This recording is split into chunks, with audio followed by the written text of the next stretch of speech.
Sénégalaises, Sénégalais, mes chers compatriotes, nous voici au terme d'une année exigeante, une année d'efforts qui appelle un regard lucide sur le chemin parcouru et une parole claire sur celui qui s'ouvre devant nous.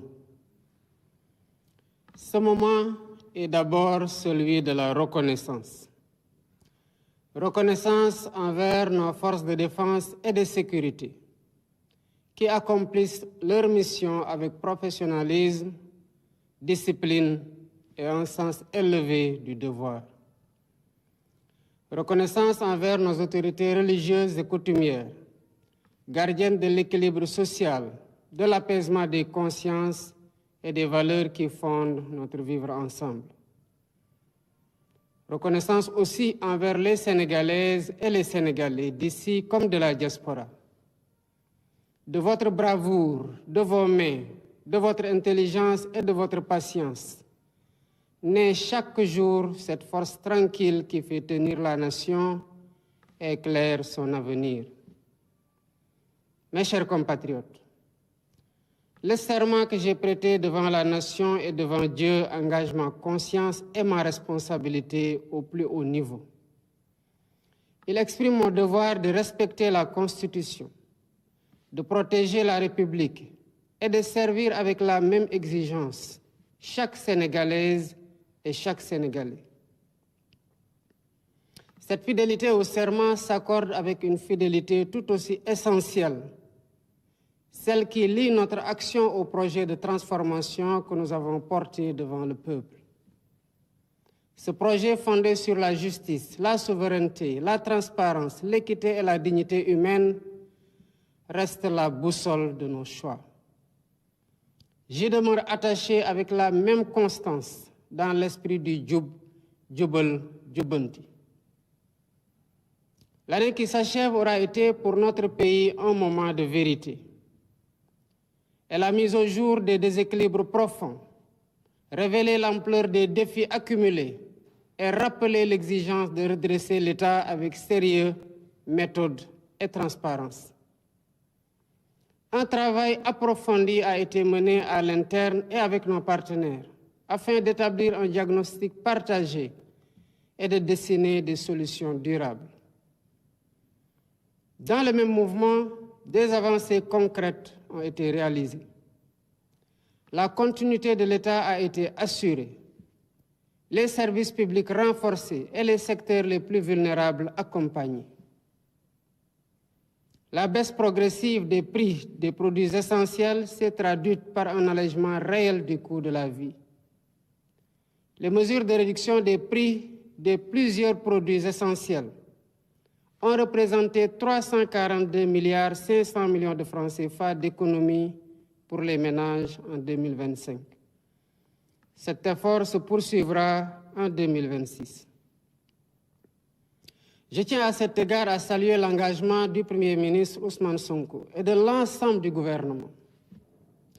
L'amélioration progressive de l'environnement des affaires, l'intensification de notre diplomatie économique et la tenue du Forum Invest in Sénégal ont renforcé la crédibilité du pays et consolidé son positionnement comme une destination d'investissement fiable et attractive.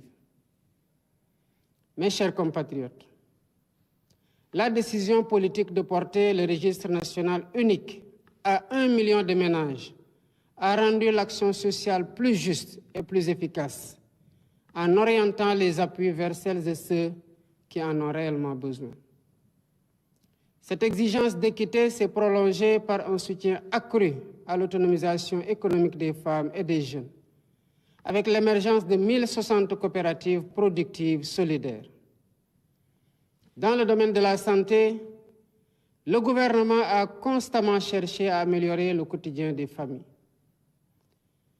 Des structures de proximité ont été ouvertes ou réhabilitées, les plateaux techniques renforcés, le SAMU rapproché des terroirs et des maternités mises à niveau. Cet effort s'est traduit en 2025 par l'ouverture de 34 postes de santé et le déploiement de 76 ambulances médicalisées. Ce nombre sera porté à 112 ambulances médicalisées en 2026. L'année 2025 a également marqué des progrès décisifs dans le champ productif, notamment grâce à la mise à disposition d'équipements appropriés et d'intrants suffisants aux acteurs agricoles. Dans les campagnes, la production céréalière a dépassé 2 500 000 tonnes, tandis que la filière arachidière a retrouvé une dynamique porteuse. L'industrie a connu un tournant avec la relance de la Sonacos, après 2 années d'arrêt, recréant plus de 2300 emplois directs. Cet effort se poursuivra en 2026 grâce à une dotation de 25 milliards destinée au renouvellement de l'outil de production. À l'échelle nationale, plus de 8000 petites et moyennes entreprises ont été accompagnées, permettant de consolider ou de créer près de 130 000 emplois directs et indirects. Mes chers compatriotes, préparer l'avenir signifie aussi investir dans la jeunesse et dans le savoir. 2401 salles de classe ont été livrées, accompagnées de 1389 blocs administratifs, 1112 blocs d'hygiène et 92 km de clôture sécurisés. 2000 enseignants ont été recrutés dans les zones prioritaires et plus de 500 enseignants-chercheurs vont rejoindre les universités, les instituts supérieurs d'enseignement professionnel et les écoles supérieures. 8 nouveaux ISEP vont renforcer l'accès à une formation professionnelle supérieure de qualité, tandis que les réformes des curricula, l'intégration des DARA dans l'éducation nationale, la réorientation vers les sciences, les technologies et les formations professionnelles et numériques vont accompagner cette transformation. Enfin, les infrastructures ont continué de transformer la vie quotidienne. Près de 280 km de routes ont été livrés. Plus de 100 km de pistes rurales ont reconnecté 86 localités. Et l'accès à l'eau potable comme à l'électricité s'est élargi, avec 831 799 concitoyens qui ont eu pour la première fois accès à l'électricité. Ces résultats, parmi d'autres, rapprochent les familles, soutiennent l'activité économique et redonnent souffle à des zones longtemps enclavées.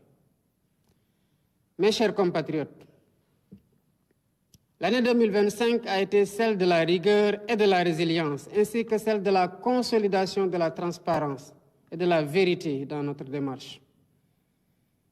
Grâce à une réduction drastique du train de vie de l'État, à une gestion plus exigeante, à la renégociation des contrats et à la rationalisation de plusieurs niches, l'État a dégagé plusieurs ressources qui seront intégralement consacrées aux investissements prioritaires de 2026. L'année qui s'ouvre sera ainsi celle de la relance effective de l'investissement public. Dans l'éducation, afin d'accélérer l'éradication des abris provisoires et améliorer les conditions d'apprentissage,